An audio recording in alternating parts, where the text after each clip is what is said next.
chief of the Orions, who was called Satan, an extraterrestrial, not to be confused with Lucifer, who was an ultra-terrestrial. Over centuries of angelology, the study of angels, so much confusion has developed that sometimes the same name is used to refer to an angel of light or one of darkness, and vice versa. For example, the word Satan, adversary, is used to refer to Lucifer when they are two completely different entities. The Guardians and Sentinels had the idea to evaluate the evolutionary process of humanity. As mentioned earlier, a terrible devolution had been produced, specifically referred to in chapter 11 of Genesis, when it says that Elohim saw that the human beings spoke the same language and that we had been able to build a ladder to the sky, that now nothing would be impossible for us. This ladder obviously wasn't a ziggurat, or a tower, or a pyramid, but a psychic and spiritual connection. So they decided to come here and confuse the languages. They made us forget, and that forgetting was a form of devolution as recorded in the cosmic plan. Then the responsibility of these guardians and sentinels was assigned to Satan, who was a loyal follower of the teachings of Lucifer. Satan took a moment to consider that if the project had failed in the other 7 planets, and that if here the experimenters had lost control of the experiment from the beginning, it could jeopardize the cosmic statu quo, the established order. The best thing to do, he reasoned, was cancel the project and end it so that the experiment would not continue in our world.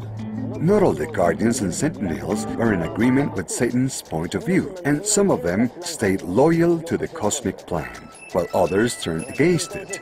Thus a tension and crisis arose among the Guardians, initially on the theoretic level, but subsequently became a real war of the galaxies, whose echoes still resound throughout the universe. The Bible tells of the war between the sons of light and the sons of darkness, the war of the angels. The Mahabharata and the Ramayana talk about the true war of galaxies, with our world as a neutral scenario of their battles. At the end, the leaders of the opposition were subjected to extradition to Earth. They didn't want to come to help us. They were forced to come here.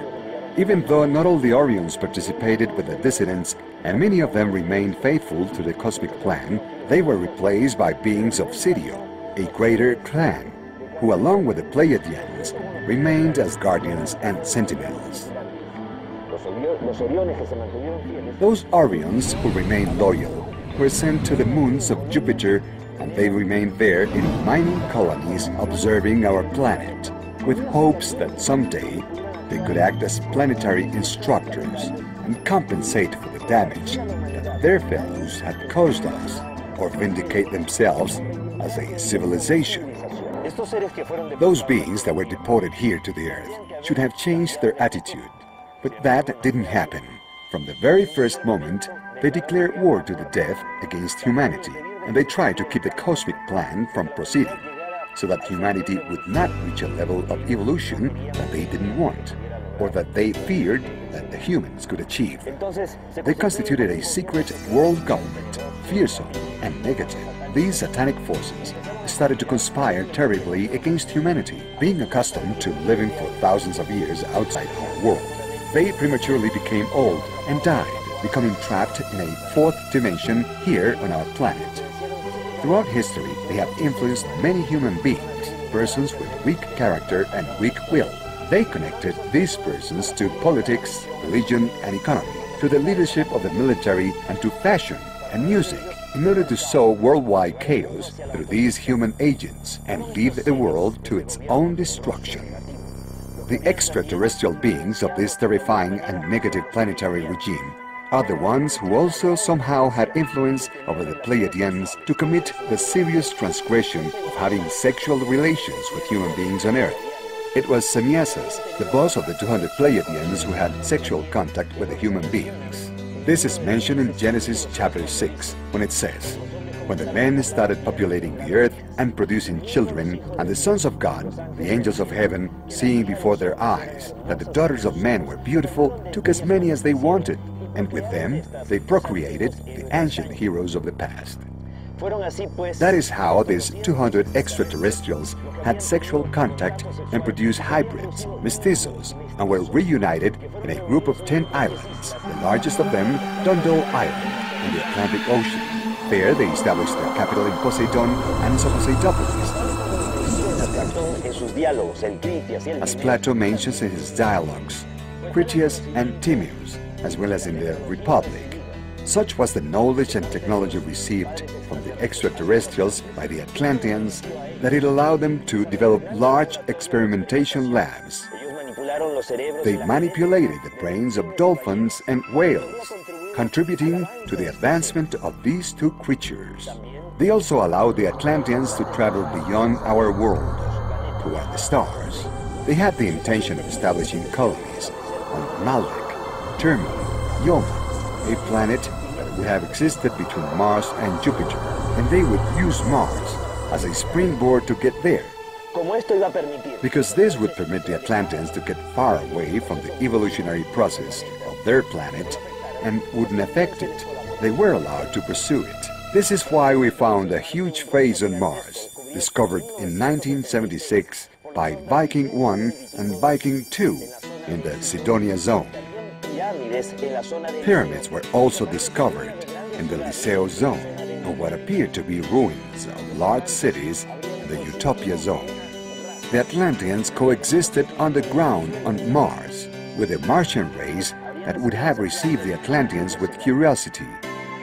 The technology these Martians received and the great advancement developed by the Atlanteans led to the gradual decimation of the Martian civilization.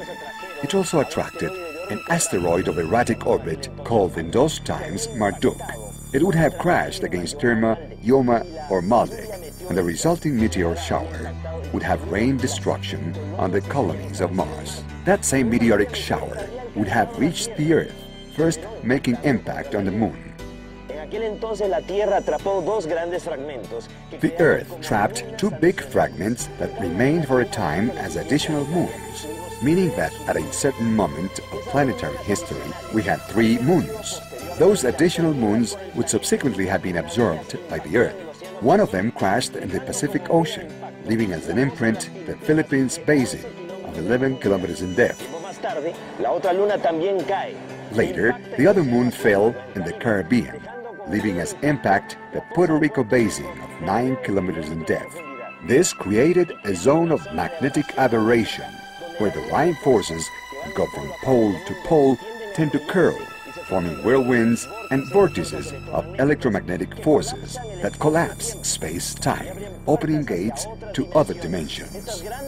These great destructions would have caused the last major glaciation, 11 to 12,000 million years ago, and would have covered the Antarctic with ice. The Antarctic was a continent that was going through the last period of Lemuria, the period of Mu. This was the greatest advancement to the original black race on our planet. This was the greatest advancement of the original black race on our planet, after the intervention of the Guardians and Sentinels. The Lemurians had then to be rescued and taken out of there. They were taken to Mesoamerica in what is now Mexico, and that's how the Olmec civilization emerges. The last archaeological discoveries made in the state of Guerrero, on the Pacific coast of Mexico, demonstrate the Olmec culture was thousands of years older than we originally supposed, and that would explain their Negro facial features. The Olmecs also appear in the stelas in great stone sculptures driving spaceships, something that later we will see repeated in the Maya civilization itself.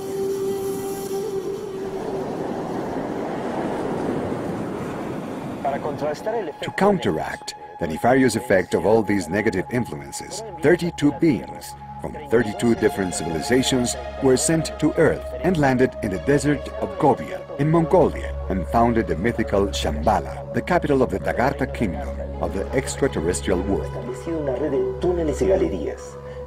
A web of tunnels and galleries was established, where large deposits and files of knowledge of the lost history of humanity reposed, in hopes that someday men of goodwill could have access to such knowledge. We could all awaken our consciousness and remember the mission that has been assigned to us in the cosmic plan.